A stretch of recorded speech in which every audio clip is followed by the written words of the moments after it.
Good evening. We're going to go through contact report number 8 between Billy Meier and Semjase of the Pleiadian Federation.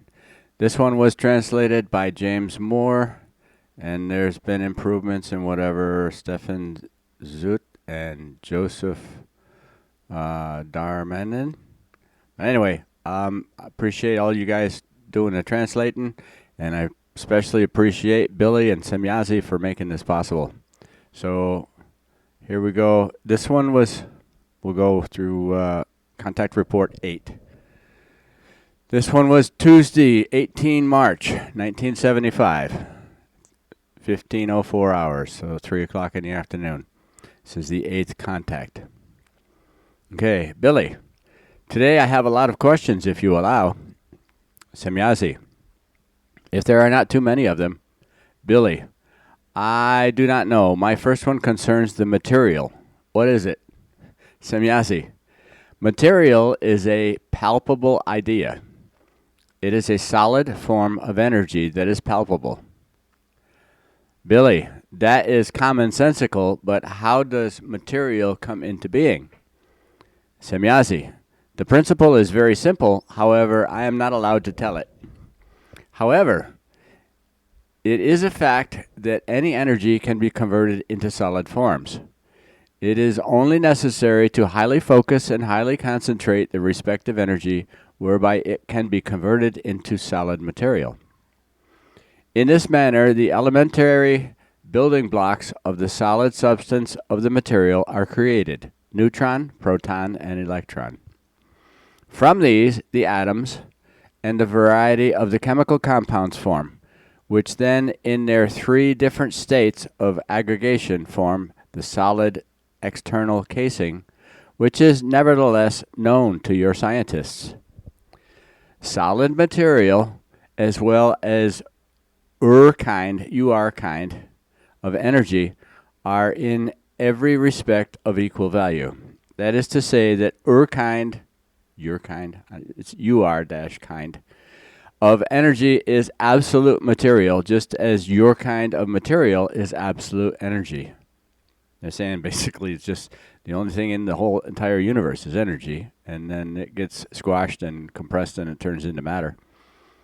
A little bit more detail than that, but okay, that means that without exception, anything in the universe consists of material or energy. The 2 terms, energy and material, represent fundamentally one and the same, but they specify their 2 different forms: the coarse substance and the fine fluidal. Coarse substantial means material. Fine fluidal means energy. Billy, well and right, but that does not explain my question, because I want to know how material does fundamentally come into being. Semjase, from the energy, of course. Billy, you are not being precise enough.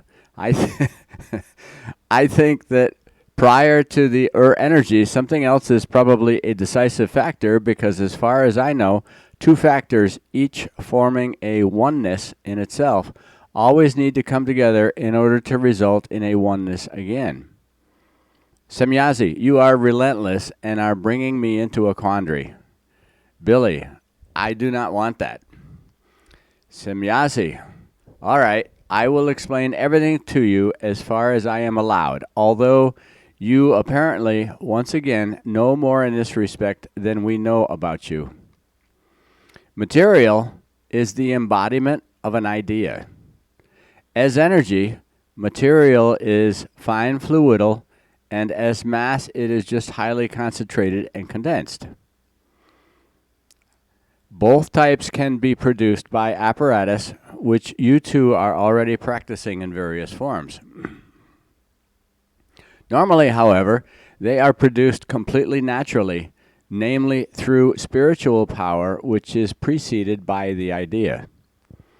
Fundamentally, the creation is responsible for this, a tremendous spiritual form, a factor that in turn embodies kind of energy. The idea arises from it. The power of the spirit, which in turn embodies energy, then condenses and concentrates the idea into fine fluidal energy, which is then condensed by even greater concentration into the coarse substantial, into the material. Billy, then the whole universe, with all its trimmings, is actually only an idea condensed and concentrated into the fine fluidal and coarse substantial energy. Semjase, sure. Billy, what then is this tremendous spiritual form, the creation factor? He's asking her what creation is. That's like, yeah, okay. Semjase, the creation consists of an idea in the creation, condensed in the creation to the Urkind spiritual energy. We also do not know more about the creation. Billy, then you do not really know more than I do in this regard. Semjase, that is so, because when a life form is able to reveal this secret, it becomes part of the creation as such. Billy, that is about how I imagined it to be, but I still have further questions, Semjase. Semjase, just ask, but be conscious of the fact that I am not allowed to reveal any secrets that would still be detrimental to the development of the consciousness of the human being of Earth. Therefore, please spare me questions that are of a scientific nature and so forth, because in the future I would have to leave them unanswered. Billy, but precisely such questions I still have in store because I have been instructed to ask them to you. Semjase, if these questions for the answering fall under my authority, then I will of course answer them for you. However, only for the sake of your image, since the answers to the questions are still being expected. But do not ask any such questions in the future, because I would have to withhold the answers from you. Such questions would lead too far and ultimately bring the human beings of Earth more cognitions than would be good for them. Their development of consciousness is still just too inhibited in every respect. If, on the other hand, you bring up questions of yourself that are in your own developmental interest, then I can go very decidedly further in answering them. This you know. It is just that then you must not talk about certain things, and you are asked to keep them to yourself. Your friends and acquaintances have in no way progressed so far that they would understand certain things. According to the scheme, you can classify some of them under the periods 3-2 and 3-1, so the third, as well as 3-3. So the third major and the first, second, and third minor periods. Only one among your current friends falls within 3-7. But they are all still subject to the urge and need of wanting to advance further than is consciousness-based beneficial to them. Hence, they also raise questions for you which exceed their processing capabilities. They wouldn't understand them if I told you. And as a result of the same urge, they also wish to be able to enter into contact with us. This, although they know very well that this will not be possible. They must first recognize the fundamental, elementary truth and acknowledge it as such before they can go any further. But they are still in a stage of doubt and do not want to let the truth of truth as such become effective in themselves. Billy, I did not want to offend you, Semjase. Semjase, I also did not perceive it that way, but I had to explain all that to you. Billy, thanks, but may I now ask the remaining questions? Semjase, sure. Billy, what about our molecular biology? Are we on the right path of development with this? Semjase, even very far-reaching. You are only lacking a few cognitions which will open up unimagined doors for you. Your scientists are on the verge of making very great discoveries and cognitions which will result in very great possibilities. I am not allowed to explain any more about it to you. Billy, I am content with that, thanks. My next question is about the gene, which makes up the hereditary factor. Are you allowed to tell me something about it? Semjase, it is the carrier of hereditary properties in the color bodies. Billy, that is clear to me, but how does a gene originate, and are the chromosomes equal in all life forms? Semjase, they are not, as far as the second question is concerned. Depending on the kind of being, they are different, and they also vary in their number. Human life forms, however, normally have the same number of chromosome pairs. Billy, do these color bodies then have any influence on the age limit of the life form? Or is the age a genetically determined factor? Semjase, certainly it is a result of the genes. The genes control the cell functions via the brain and the spirit, and they direct life, regeneration, and decay of the cells. Billy, thanks, that is already sufficient. What functions do the chromosomes themselves have? Semjase, they determine type, form, and gender of the life form. They are also the fundamental carriers of the genes, which exert their factorial influences on the chromosomes and, depending on the factor present, cause them to switch to normal or false circuits and can also cause mutations. Normal or false, is that like a 1 and a 0? Is that like binary? I don't know. We'll see. Billy, does Mongolism also fall under such a mutation? Semjase, in this context only partially, because this is fundamentally based on a damage of germs due to numerous possibilities, which in many cases is able to generate a supernumerary chromosome. Billy, unfortunately, I do not understand enough of this, but the answer is sufficient for me. However, what do these chromosomes consist of? Semjase, mainly of proteins and nucleic acids. Billy, good. But now, what about heredity? Semjase, you just do not let up. Each gene results in the inheritance of once existing characteristics. Each individual attribute contains the attributes of both determinative factors, namely the negative and the positive, the male and the female. However, due to various possible influences, faulty circuits or faulty breeds can result, from which mutated life forms can develop. It can also happen that a dominant gene overshadows a recessive gene, whereby this gene cannot reach the development. Nevertheless, both genes can then be passed on. Of course, genes are also able to change in the course of time because, like everything else in the universe, they too are subject to an evolutionary or degenerative process. Billy, I understand, even if this is not exactly a distinct field of knowledge of mine. But what about the inheritance of knowledge, or simply the intelligence? Semjase, this is in no way related to the genes because intelligence is the result of the evolution of the consciousness.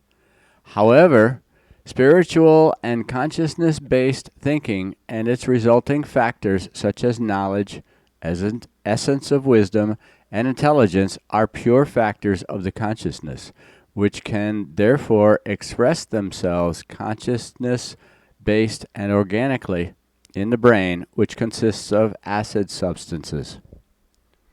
These acids form the carriers of consciousness-based essence of wisdom and intelligence in a solid form, while the spirit, however, fundamentally contains within itself the same knowledge as a fine fluidal factor. Even as a coarse, substantial life form, everything is determined by two factors. So, therefore, the purely spiritual or fine fluidal life form as well as the coarse substantial form must be present. In this case, this means, therefore, that essence of wisdom and intelligence are present as spiritual, energetical, as well as material, consciousness-based, coarse, substantial forms as organic acids. This enables the essence of wisdom and intelligence can be further transplanted in a coarse, substantial manner. This means that, for example, these acids can be taken from one brain and be genetically modified in order to replant them into another brain. As a result, entire races of life forms can be brought to an equal level of essence of wisdom, knowledge, and intelligence without each individual Wesson having to go through the different evolutionary periods. In other words, they can jumpstart your evolution by transplanting acids in your brain. They take it from a really evolved person and they put it in a really unevolved person, and therefore, okay, you got it. In this way, even a new spirit form, which the human being of Earth often mistakenly refers to as mentally ill and idiotic, can be turned into a highly developed knowledge and life form. But your scientists have already been working in this direction for a long time and have also had very good success to record, even though this is not known to the general public. Intelligence and essence of wisdom are thus in no way the result of genes, and they are not transmitted and brought along by the spirit itself, which inhabits the body. This means, therefore, that an intellectual or very wise human being can bring offspring which the earth human describes as mentally ill and idiotic, whereas, however, human beings who are weak in consciousness and intelligence can procreate offspring of horrendous development of consciousness and intelligence. This is really only connected with the extent to which the respective material consciousness residing in a body is itself developed in terms of knowledge. If, however, essence of wisdom and intelligence were the result of genes, then a new spirit would never find a home body, while the already existing life form would very quickly be destroyed and extinct because it would be spiritualized too quickly. This would be the case because only more and more highly developed life would be procreated, and thus no opportunities for new spirits to live and develop would be offered any longer. Billy, but why then are the so-called spirit illnesses inheritable? Semjase, there are no real spirit illnesses, but only material illnesses of consciousness, and these are based on a delusion brought about with Gewalt Samkit of a consciousness that is either still underdeveloped in terms of knowledge or is already educated. And since the genes are influenced by the consciousness, they catch and confuse impulses, store them, and create the confused idea to become the confused life form.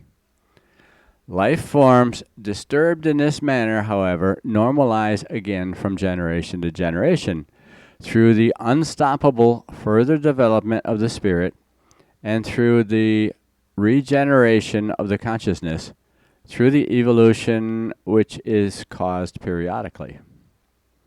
This means thus that by the confused material consciousness, which uses the power of the spirit, vital functions of the genes are impaired, namely by the faulty control of certain factors. This faulty control then in turn sets off its impulses in order to intersperse the brain acids with the same false factors and cause a confusion. The delusion that as a result actually becomes organic. The evolution of the consciousness, however, ensures that the delusion can normalize again over generations, as I have already mentioned. Life forms disturbed in this manner may be burdened differently depending on their kind, but likewise their offspring. Depending on the stage of development of the body inhibiting spirit of the offspring, these can become more or less disturbed in their consciousness. A very low developed consciousness quite decidedly more than a highly developed one, whereby it is even feasible that through the power of the spirit, such faulty controls are able to neutralize themselves. So your spirit can fix it if you're all screwed up, given time. So it is absolutely possible that a life form ill in consciousness produces offspring that are in no way abnormal, as you say. But on the other hand, after many generations, after everything has normalized again, small, underdeveloped factor elements may, in isolated cases, allow certain damages to break out, which lead back to them. Billy, fantastic, but there are so many so-called mental illnesses, ... Semjase, that would take us too far. Billy, of course. If I may then ask you another question. Semjase, sure. Billy, it concerns the problem of theory of relativity, in particular time dilation. Semjase, you know about that though.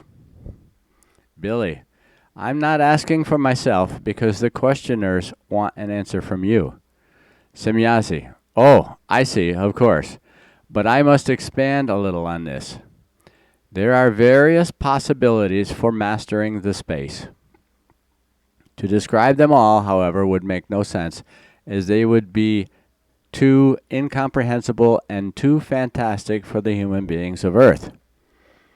With flying objects, however, there is only a single possibility for mastering the space safely. This possibility is that of hyperspace, in which a dilation of time is abolished, since the theory of relativity remains just that, a theory.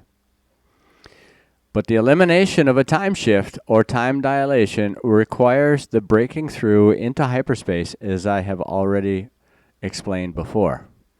I am not allowed to give more precise details, but in any case, the jump occurs very quickly under the momentary paralysis of the protective shield and with suddenly increased speed, which results in an instantaneous expansion of the mass.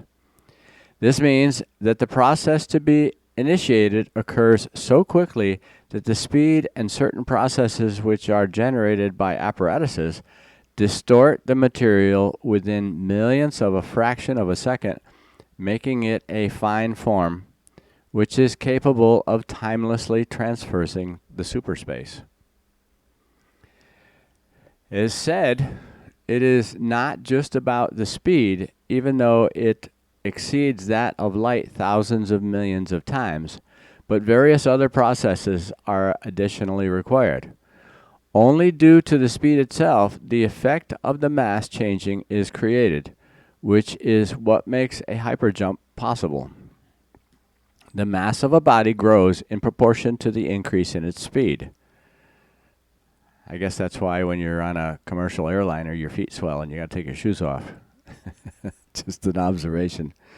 Okay, this means that the mass grows endlessly. However, our ships are protected by protective shields, and these prevent this process, and only the switching off of the shield allows for the distorting effect. It is precisely this process, then, that is then exploited to accelerate the actual distortion and to cause a dematerialization. As a result, space and time become paralyzed at the same time and cancel each other out, meaning that the ship is already rematerializing at its destination when it is dematerializing at the point of departure. This whole process lasts no longer than a millionth of a fraction of a second, so that also life forms crossing the hyperspace do not have to pay the price for changes of any kind.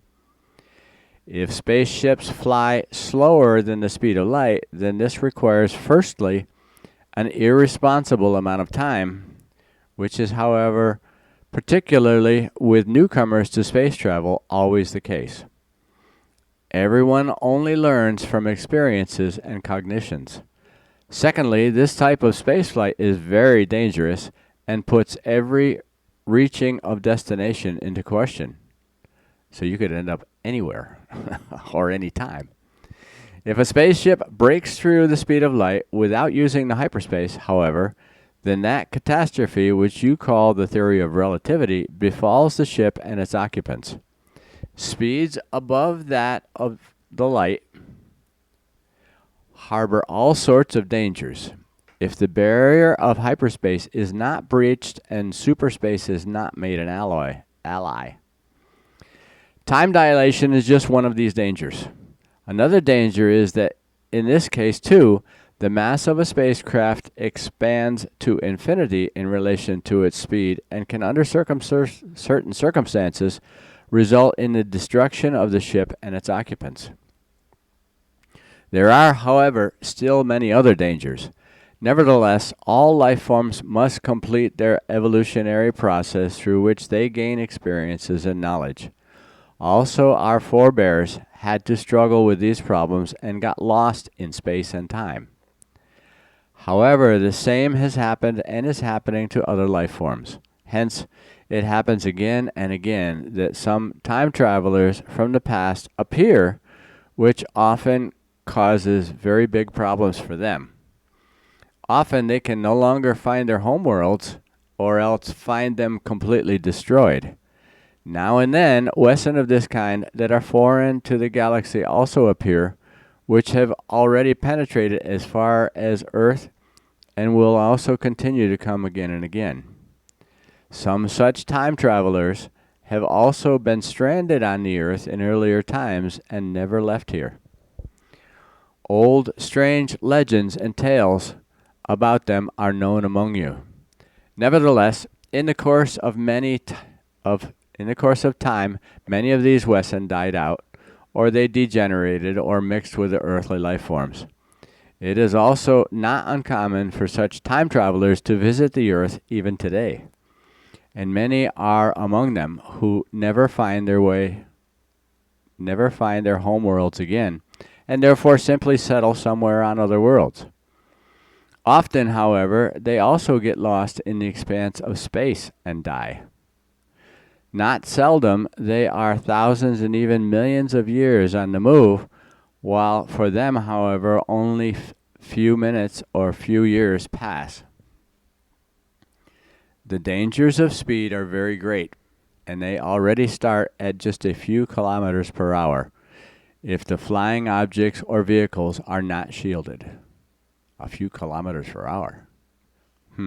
Even minimal speeds of a few kilometers per hour impair the material in the shape, structure, and stability if no protective measures are present. A natural consequence is the expansion of mass and the decomposition of material. This means that even at low speeds, the mass of a vehicle or flying object imperceptibly increases in relation to the speed and causes the effect of slow destruction. As said, this already happens at a few kilometers per hour of speed and in minimalistic terms that are hardly detectable with your technology. At low speeds, the process also takes a very long time and may, under certain circumstances, require hundreds of years. At very high speeds, however, the time is reduced to decades or even a few years. Also, the life forms themselves are impaired by this process because also their masses change because of the speed. The function of the brain becomes affected because its mass changes. This has the consequence that all functions are slowed down and outages occur. In other words, this means that all of a sudden, the thinking and reaction functions stop and a void develops. The life form thereby loses control over itself and its vehicle. The life form effectively loses control over its own functions. Of course, any life form is capable of gradually getting used to and controlling these factors to some extent. However, for every life form, there is somewhere in the absolute limit where it simply must fail. According to earthly terms, it may often take years before such incidents plague a human being. Young and powerful in every respect, the human being is able to endure very much. However, there also comes his or her time when she becomes subject to the disregarded laws of nature. Every individual is different from another, and so also his or her limits.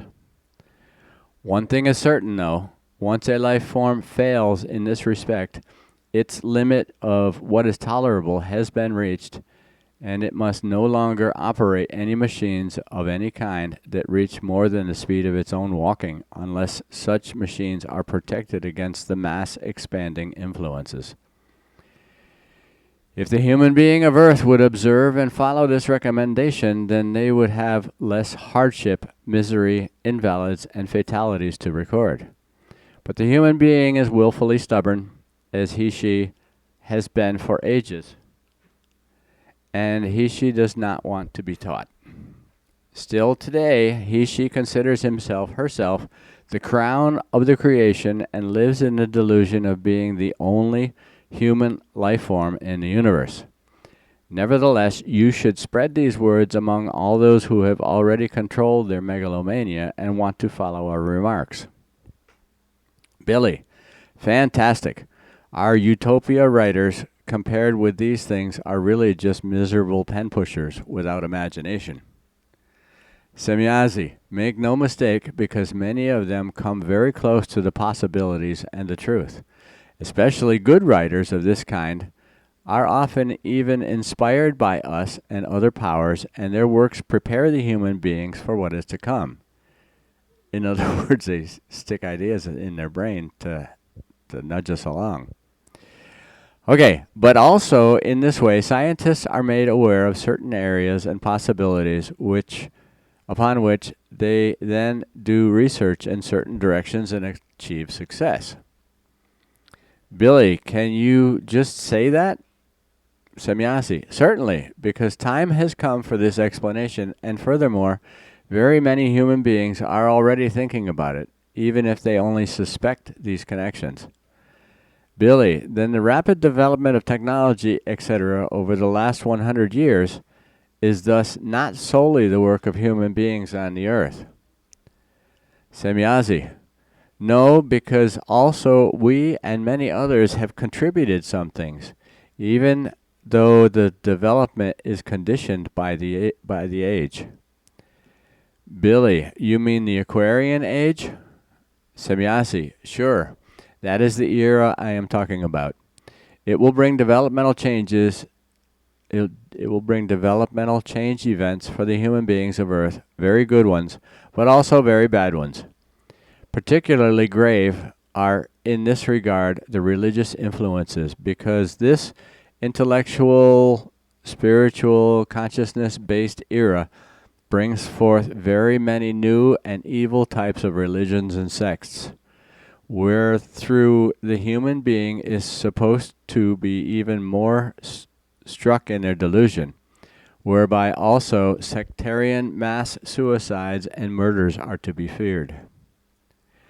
But we want to try to prevent this, because otherwise the same thing will happen that happened to our ancestors, namely that the sect rulers and scientists will, as time goes by, also elevate themselves to JHWS.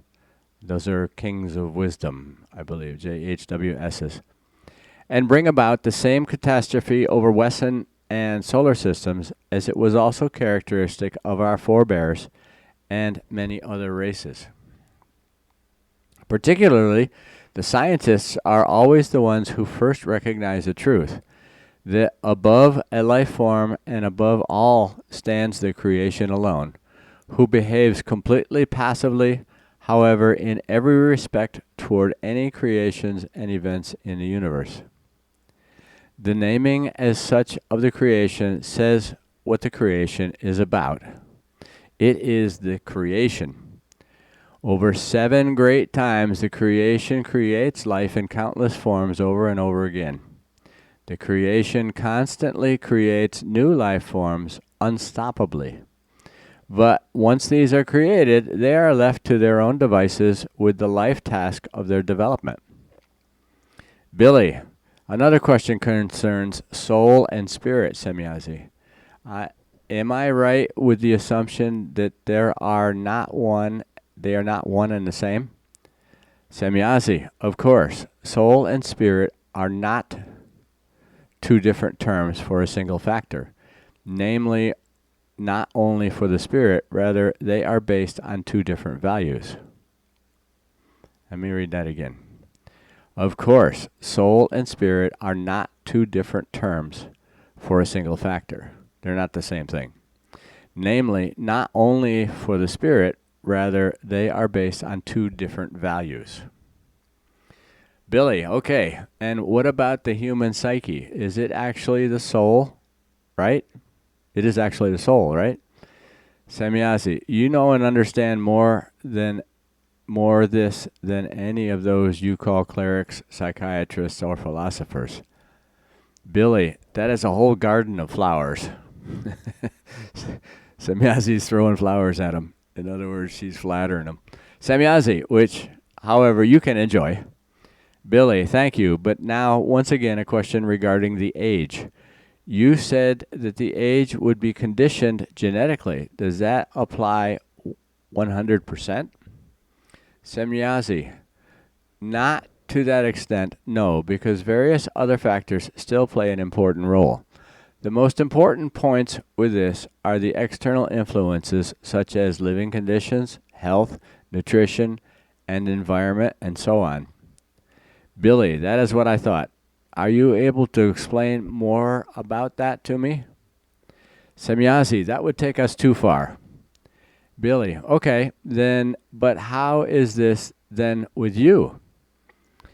Semjase, the laws are of equal value throughout the universe. When we have a higher life expectancy than the human being of Earth, then this is conditioned by life. But at the same time, research and evolution also play a role that is not insignificant. Billy, that is already enough. Thank you. We got to remember that she's 380 years old. So this is kind of touching on a touchy subject. Anyway, that's already enough. Thank you. Are there, therefore, any possibilities of influencing the life expectancy according to our current choosing? Semjase, of course there are, but I'm not allowed to mention these possibilities, especially not in terms of genetic factors. Billy, then let us leave it. However, are you then allowed to tell me something according to which at least symptoms of illness can be contained? Semjase, in what respect? Billy, although I do not believe in them, I am thinking of so-called lucky charms or amulets. Semjase, that is nonsense in every respect. Billy, what about metal alloys, and so forth, as well as crystals and precious stones that are supposed to catch or absorb certain radiations? Semjase, that has its rightness. Special things of this kind have a certain effect, but they achieve only partially successes and are not 100% effective. Fundamentally, however, they are valuable and can save a lot of hardship and suffering, whereby the fact must be seen, nonetheless, that related successes are, as a rule, only won through delusion and imagination. There are, however, certain methods to let crystals and precious stones, etc., become effective medicines. Billy, can you tell me some? Semjase, sure, but I would recommend to you that you keep these things to yourself. Since you do not have regular earnings for reasons, I know best you could make and sell these things yourself as very useful aids. Billy, I am no materialist. Semjase, That has nothing to do with it, because you too must live. Billy, of course, but I have to think about that first. Semjase, do that thoroughly, because you can thereby help many human beings. Billy, if that is so, Semjase, it is so. Billy, then I agree. However, I must comply with the laws that govern us. Otherwise, I would come in conflict with them. Officially, we need a permit for such a trade in the sense mentioned, also for potential medication, etc. Semjase, so then listen, ... And in parentheses, 12 things are named, what purposes they serve, and how they must be made. These are exclusively things that are able to influence rheumatism and many other diseases. Billy, thanks, Semjase, but now is there anything else on a larger scale that achieves a better effect? Semjase, sure. I can give you the exact description for a machine that brings forth an extraordinary effect for all sorts of ailments and diseases. This machine causes an absolute refreshment of the whole body, a total blood circulation and revitalization in connection with the healing of the most diverse ailments. It is about a ... And in parentheses, an extremely precise description follows for the manufacture of a machine for the purpose of maintaining or regaining the health. Billy, fantastic, Semjase, but how should I build this machine as I lack the financial means for it? Semjase, you will find patrons for it if you make an effort to do so. Billy, the way I see it, though, such a machine, with the development and everything, would come to at least 3 million Swiss francs for me. Semjase, nevertheless, you will be able to build it, and you also will not have to worry about your living if you really want to strive for it. Billy, if you say so. Semjase, it will be so. Billy, I will gladly accept a surprise, but now I have still 2 other questions. How did the first life arise? Semjase, your scientists are mostly aware of that. Billy, so it was not just a matter of a living creature being there, but everything developed from a so-called atmosphere and the amino acids resulting from it? Semjase, sure. Billy, my last question. We have already spoken several times about the Talmud Emmanuel. Emmanuel himself has, over the course of the last 2,000 years, fundamentally been used again and again as main religious figure. Is the intention of once again using this already long dead human being to make a new belief direction and an idol out of him? Is the Talmud Emmanuel supposed to serve this purpose? Semjase, no. Emmanuel himself was just a human being like any other human being, which you know better than I do. He was just endowed with very great knowledge. He represents neither a symbol nor an idol nor anything else. He was certainly a teacher, a prophet of the spiritual and consciousness-based knowledge and the essence of wisdom, but however, nothing beyond that. Any life forms should also never be idolized or even worshipped, such as the human being is accustomed to do. Therefore, when we had the Talmud Emmanuel gathered from its 2,000-year-old hiding place, it was only for the reason that the time of truth has come. The teaching of Emmanuel is not his teaching, but that of the creation and the laws of the creation, which Emmanuel also first had to learn, recognize, and acknowledge. Because of that, he has only made known what the natural laws call for. A mistake of insanity shall not be made another time, with Emmanuel being regarded and idolized as the embodiment of the teaching that he brought. The truth of the Talmud shall be taught and recognized as such, without a calling into play the name of Emmanuel and his glorification. Important, are only the truth and the laws, but not the person who brought this teaching, laws, and the truth. Hence, if a cult would be established around Emmanuel another time, then the purpose would not be fulfilled. The human being, Emmanuel, should not continue to be glorified, as solely the truth and the laws are of absolute importance. But now my time is up again for today, and I would still like to speak about my task, which I asked you for the last time. Billy, ... relates to the first part of the task of 25 February. Billy, before you go, Semjase, I still have some very important questions. That is, if you still have enough time, and do not mind if I ask about things again that, in my opinion, you have already answered quite thoroughly. However, I have friends and acquaintances who ask me the same questions over and over again.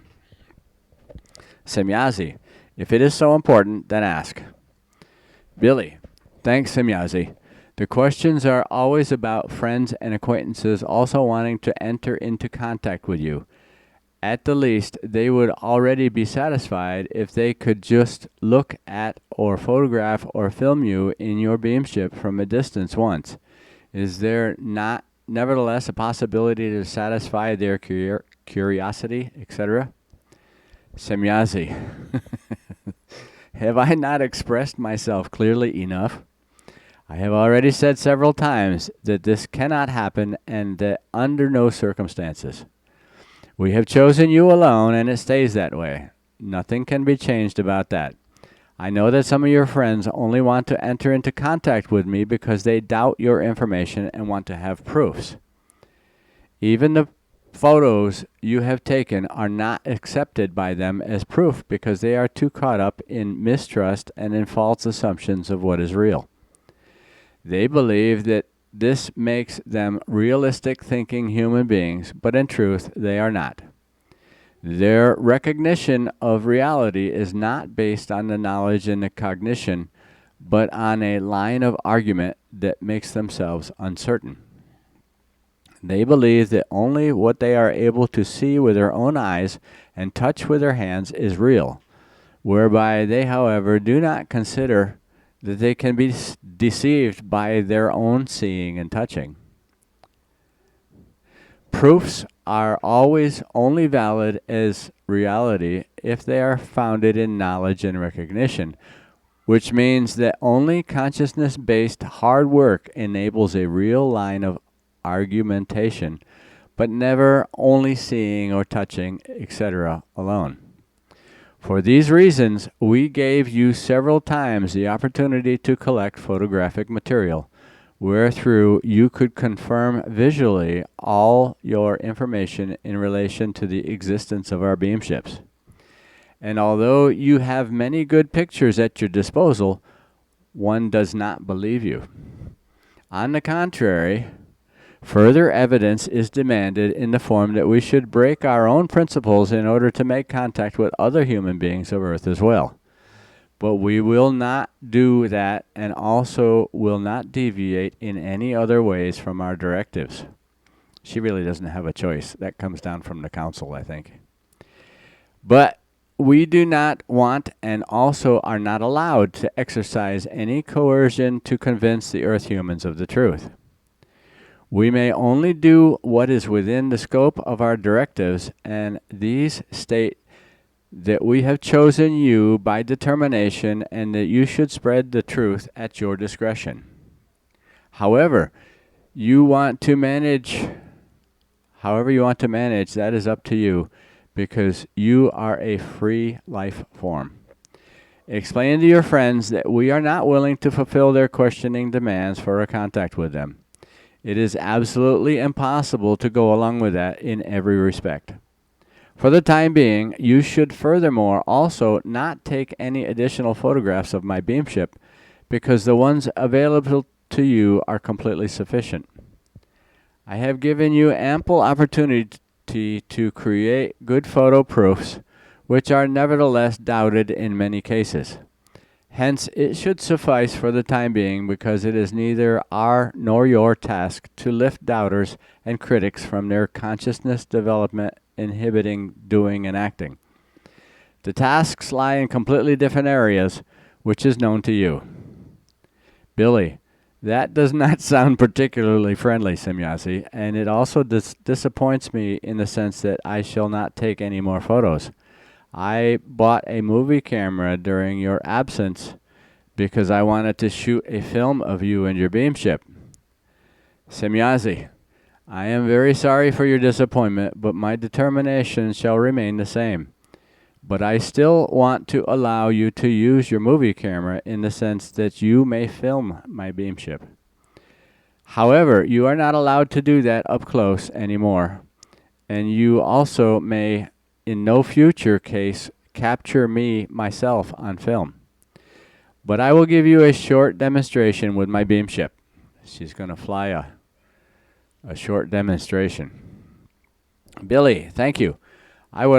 I also would not be able to film up close because otherwise the camera would be destroyed. You told me earlier that I could photograph your new ship at close range.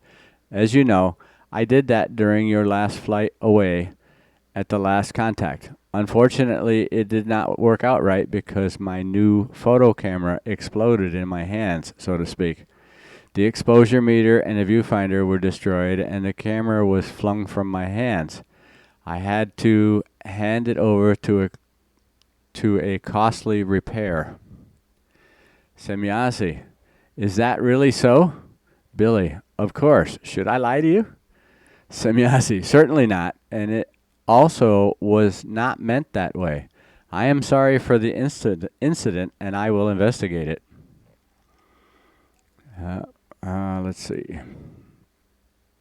And that is it for this contact report. Contact report number 8. Just like every other contact report, I'm going to have to listen to this over and over and over again and try to make some sense of it. But, there's an awful lot of info here. And then we're only on the 8th contact report. So, anyway, hope you enjoyed it. I hope it was a little smoother, and we'll catch you on the next one. Thanks for listening. See you. Bye.